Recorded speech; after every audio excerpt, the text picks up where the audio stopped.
Are you happy? Are you deep down satisfied with the person you are, how you're living your life, and the future as it appears today? Do you have a passion? Is there any one thing in your life that is so important that it makes prioritizing everything else simple? If the answer to any of those questions is no, do you have any idea why? Welcome to the Veramore Speaks podcast. I'm your host, Dawn Keegan, co-founder of the dating app Veramore and the nonprofit app Hero Harbor. Happiness, mine and that of others, is something that's always been very important to me.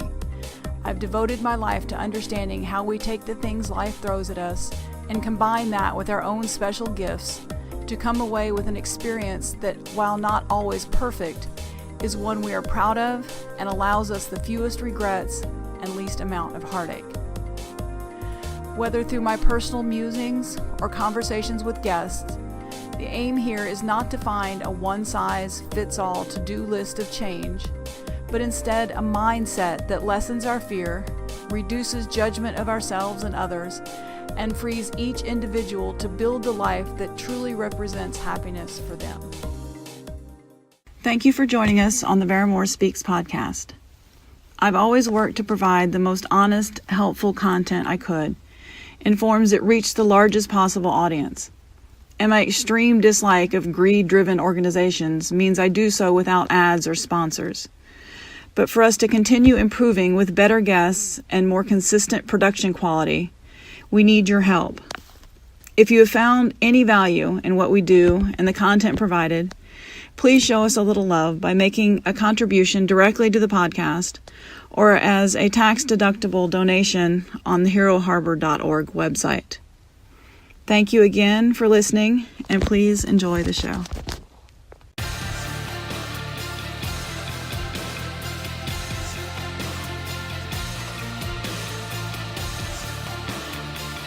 Out of suffering have emerged the strongest souls.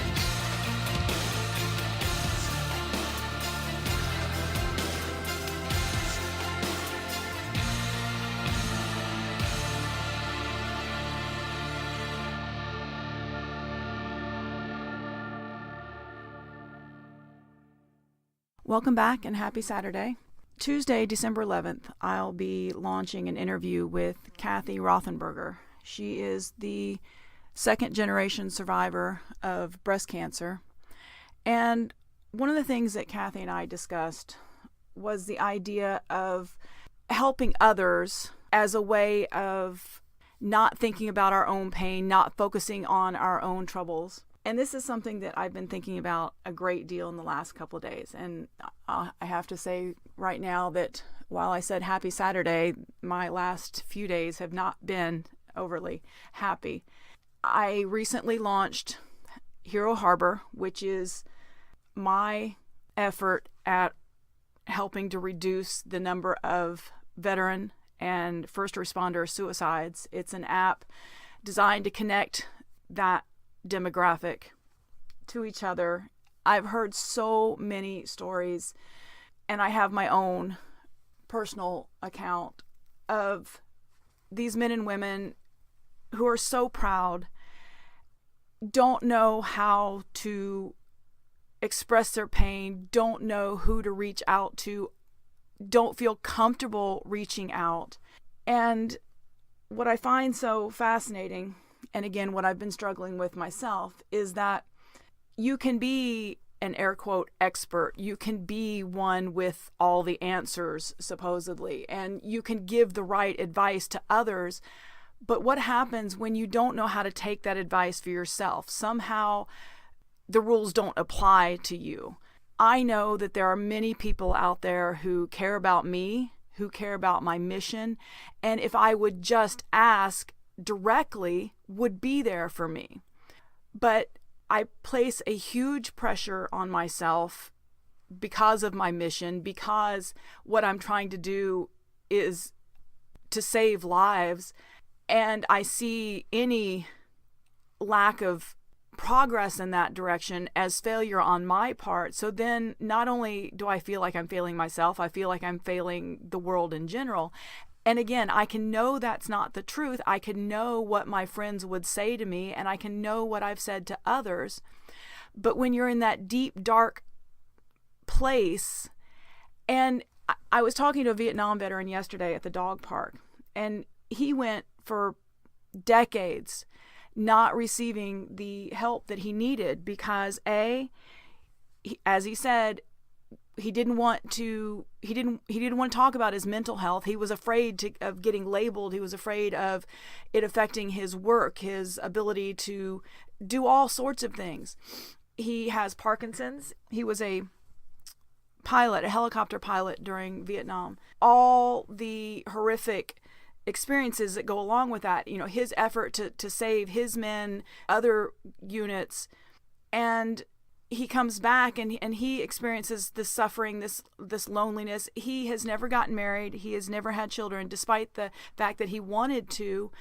All of those other things that came about courtesy of his sacrifice to his country have now given him a life that it isn't the one that he had planned, isn't the one he wanted. And the point is, there are so many people out there who need help, and so many of them, because of what they've gone through or because of their reduced support system or all the factors, they end up feeling isolated. And I posted a graphic to social the other day.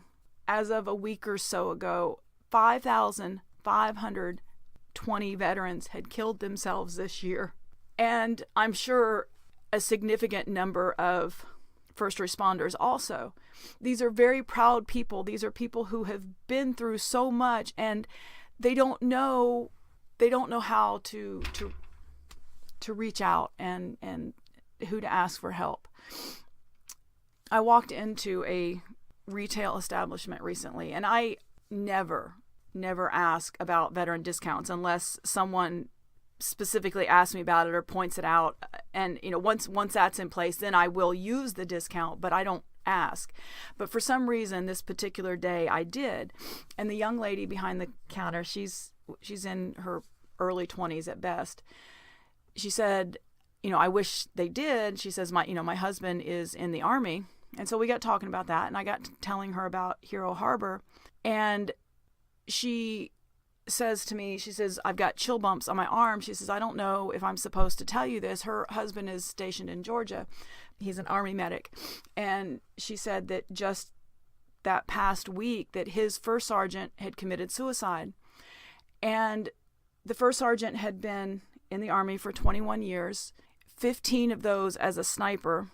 So you can imagine, even myself as a Marine, trained to use a weapon, having been in some less than optimal situations with regard to weaponry and that sort of thing, even I can't really wrap my head around the idea of having that as your primary job, act of looking down the barrel of a weapon and taking someone's life, whether they deserve it, you believe they deserve it, whether it's your job. It's an incredible. And the one thing this young lady said was that her husband was feeling so guilty because he felt that he should have been able to see, what was happening and the pain that his first sergeant was in. And of course, she said the right thing to him in the sense that each of these men in his unit had been going to, they had to go through psych evals and such, and debriefings when they'd get back off those things. And so if he could fool the psychiatrist, if he could fool the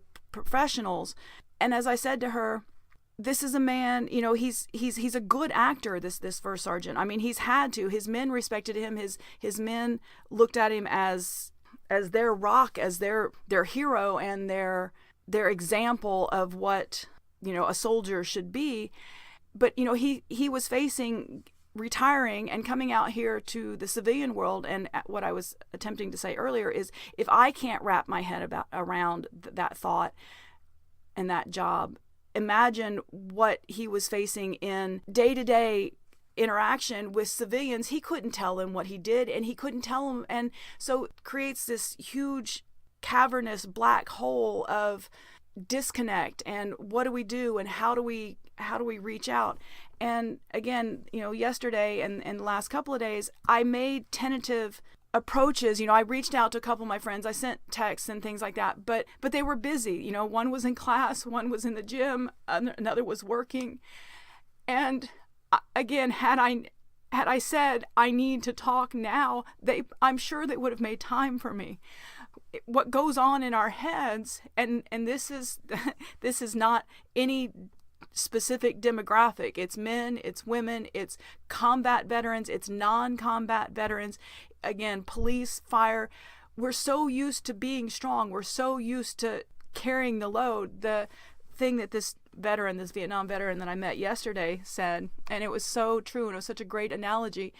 He says, we've been carrying the water for so long, for so many people, and we just once, for a few minutes, want to hand the bucket off and rest. So I'm going to wrap this up before I get too much more emotional. But what I'm getting at is Hero Harbor, it's empty right now. We have myself, the founder, the other founder, he's an Air Force veteran, and a gentleman that I met a few weeks ago presenting my company in Daytona. We need to connect these men and women. We need to get these people in here. We need to show them that there is a safe place for them and that there are other people like them out there. I've said in the past, I've related my own story about having gotten out of the Marine Corps, being depressed for the first time in my life, going to the VA, which was all I had available at the time. The VA is horrifically overburdened. They're also archaic. I recently moved and went to update all my information. And not only did the information that I updated in Orlando not carry over to Atlanta, when I called another part of the VA and to set up another appointment, they still had information from Austin. So the VA, even now in the 21st century, cannot get all their records straight. There is no possible way that they can provide the help that is needed for all of these men and women. They have, the one thing I said to a couple of different people is that the VA should have term limits, it seems, on some of these jobs, because a great number, you imagine these people are hearing the same story over and over and over and over, and they've got to get to a place of somewhat apathy. It's like, push it down the line. We are human. None of us have the emotional ability to carry that many people every single day and hear these. I can do what I do because it's kind of generalized and I don't hear the personal stories as much. If imagine if your job every single day was to hear those stories, you would have to get to a place of sort of compartmentalizing, and because if you took home that kind of pain every single day, it would destroy you. So my feeling is that the VA kind of needs term limits and rotate these people through other jobs, other things, so that you get gloom and doom this week, but maybe next month or whatever, in the next year, you get something, you have a more positive place that you can help out. Because again, when I got out, I went to the VA. They gave me their designer diagnosis of the day. In that instance, it was bipolar disorder. It was not appropriate. I took 16 years, I took their meds, and I had several suicide attempts because of the medications. And again, when you're very intelligent, very driven, very proud, you're caught between the, I know I have something to offer, and over here they've labeled me, and they look at me as if I'm this creature and I have no value, and I am broken. And once you feel broken, it's virtually impossible to get past that. And the thing is, so many of these men and women, well, the men especially, they're attempting suicide with in a very violent manner, guns, hanging, that sort of thing. And so they're far more successful. Women tend toward overdose, but either way, we've got to connect them. We've got to give them support. And get them past, because sometimes it's just a matter of hours. I woke up this morning feeling like crap, but somehow I pulled it together and realized that there were people who needed me. There were people out. And that's why I feel the suffering so much, is because I understand what they're going through. And that's why I'm so passionate about what I do. I've been there and I get it. And if you're in the dating world, we've got Veramore. If you're in that hero place, if you are a hero, if you love a hero, or if you just are thankful for what our heroes do for us every single day, let somebody know about the Hero Harbor app. Let somebody know about heroharbor.org and our mission to improve lives, to make things better, to save lives, because these men and women, they have a place and they have a purpose and they have gifts that they can give back. We just have to get them through their darkest hours and let them see that sunshine again, and embrace them and let them know that they're cared for. Okay, I'm going to get off my soapbox. Thank you very, very much. And please tune in on Tuesday to hear Kathy's story, because it's an amazing one and she's an amazing woman. Thank you for spending this time with us. If you enjoyed the content we shared with you, please subscribe, review, and share this show with your friends. Veramore is available in both app stores, and Hero Harbor will also be soon. You can follow us on Facebook, Instagram, and Twitter as Veramore, Veramore_app, or Hero Harbor.